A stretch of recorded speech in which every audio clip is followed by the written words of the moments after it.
तो दोस्तों अब लग रहा है कि बांग्लादेश की इंटीरियम गवर्नमेंट तो पूरी तरह से पागल हो गई है। पहले तो ये पाकिस्तान को अपना दोस्त बोल बोलकर इनको ऊपर चढ़ा रहे थे, लेकिन अब इन्होंने पाकिस्तान से $4 बिलियन की मांग कर दी। आखिरकार क्यों? मैं आपको आगे की इस वीडियो में बताऊंगा।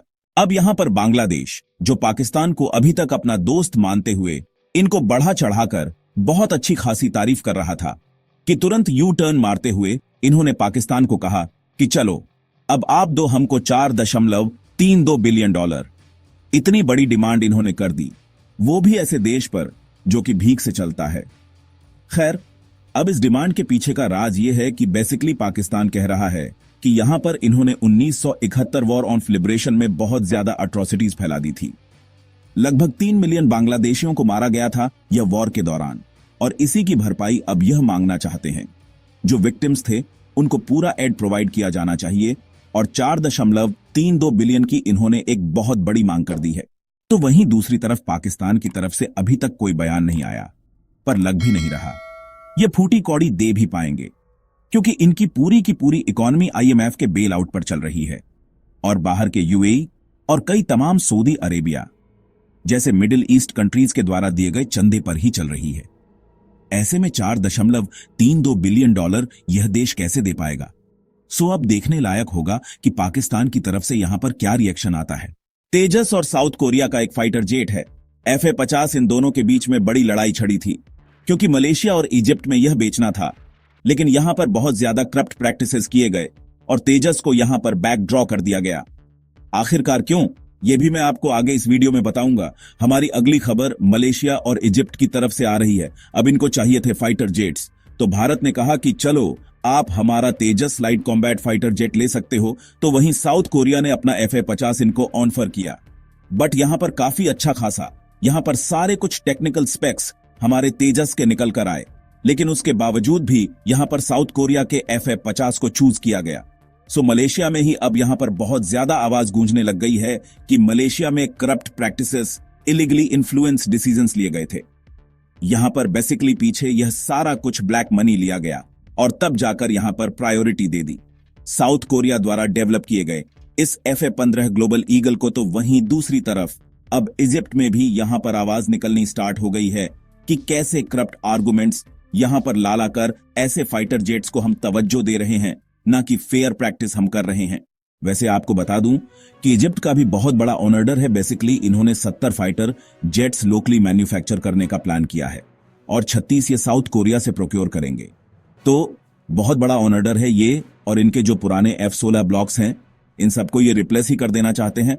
वहीं अगर मलेशिया की बात करें तो इनका भी अच्छा खासा ऑनर्डर था। ऑलमोस्ट $1 बिलियन की ये डील थी जो भारत ने गवा दी। लेकिन अभी भारत का जो अपकमिंग है ना, तेजस MK-1A, जो कि 4.5 जनरेशन का फाइटर जेट है, इसमें तो बहुत ज्यादा सिग्निफिकेंट एडवांसमेंट्स हम लाएंगे, जैसे E से radar, advance electronic warfare suit, फिर हायर इंडिजीनस कंटेंट, ये सब इसमें देखने को मिलेगा। और देखा जा रहा है कि ऑलरेडी इस पर इंटरेस्ट भी बाकी के देशों से आने लग गया है, नाइजीरिया और कई तमाम अफ्रीकन देशों से। तो उम्मीद है कि आने वाले समय में भारत सक्सेसफुली ऐसी फाइटर जेट्स की डील क्रैक करने में सफल हो सकता है। हमारी अगली खबर हाइपरलूप की तरफ से आ रही है। अब यहां पर एक बहुत बड़ी सफलता मिली है। फाइनली भारत ने पूरा का पूरा हाइपरलूप का टेस्ट ट्रैक बनाकर तैयार कर दिया है। इसकी लंबाई बताई जा रही है कि लगभग 400 मीटर्स की है। जल्द ही यहां पर ट्रायल्स स्टार्ट कर दिए जाएंगे। करंटली टारगेट है कि हम एटलीस्ट 450 जैसे किलोमीटर पर आर के आसपास की अप्रॉक्सीमेट स्पीड को अचीव कर पाएं एट अ फुल स्केल। लेकिन इसका जो फाइनल वर्जन होगा ना, वहां पर तो 1000 किलोमीटर पर आर की रफ्तार से ये हाइपरलूप दौड़ेंगी। खैर, भारत के ट्रिलियंस ऑफ डॉलर्स बच गए हैं, क्योंकि जिस हिसाब से अंधाधुंध चाइना ने पैसा बहाया है ना for bullet train construction, almost $1 trillion के, तो ये डेप्थ में ही पहुंच चुके हैं, और ये बिल्कुल भी प्रॉफिटेबल नहीं होता। तो वहीं दूसरी तरफ अगर भारत का ये हाइपरलूप सक्सेसफुल हो जाए और हमने कैसे भी करके इसको और ज्यादा सस्ती बनाने की कोई टेक्नोलॉजी खोज ली, तो हम बहुत ही फ्रैक्शन ऑफ कॉस्ट में और बुलेट ट्रेन से 3 गुना ज्यादा स्पीड में ये सिस्टम डेवलप कर सकते हैं। और फिर आने वाले समय में तो भारत की मालगाड़ियां से लेकर कई तमाम पैसेंजर ट्रेन्स और कई तमाम सुविधाएं हम हाइपर लूप से ही पूरा कर सकते हैं, जो कि पूरी तरह से गेम चेंजर होगा। हमारी अगली खबर जर्मन कंपनी की तरफ से आ रही है। अब यहां पर जर्मनी ने एक कमाल का एयरक्राफ्ट तैयार कर दिया है। D328 इको इसका नाम है। बताया जा रहा है कि अगर भारत ऐसे एयरक्राफ्ट को डीप कर देना तो पूरी तरह से गेम चेंजर होगा।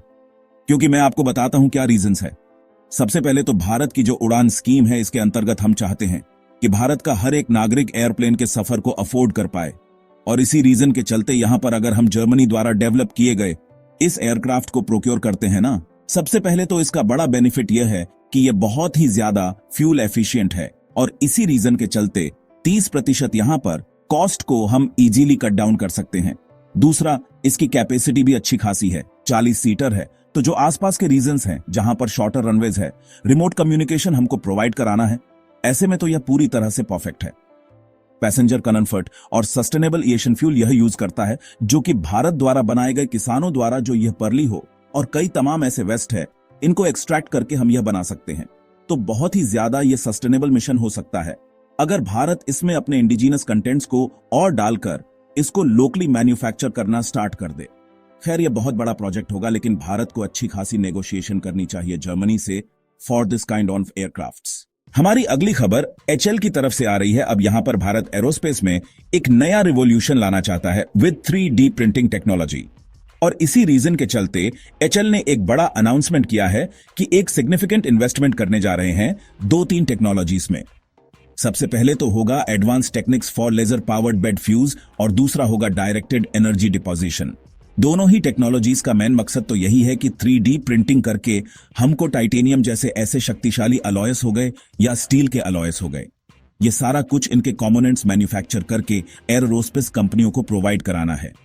वैसे तो अभी पूरी इंटेंस टेस्टिंग इसकी की जा रही है, स्किल्ड लेबर फोर्स भी डेवलप किया जा रहा है। आने वाले समय में देखने लायक होगा कि भारत की यह कंपनी कैसे इसको अंजाम देती है। कमाल की बात तो यह है कि इसमें एक नया डिफेक्ट मैनेजमेंट सिस्टम भी डाला जा रहा है, सो दैट ये रियल टाइम में इंस्टेंटली यहां पर डिटेक्ट कर लेगा अगर कुछ डिफेक्ट आता है तो। सो ये थी हमारी आज की कमाल की न्यू सीरीज।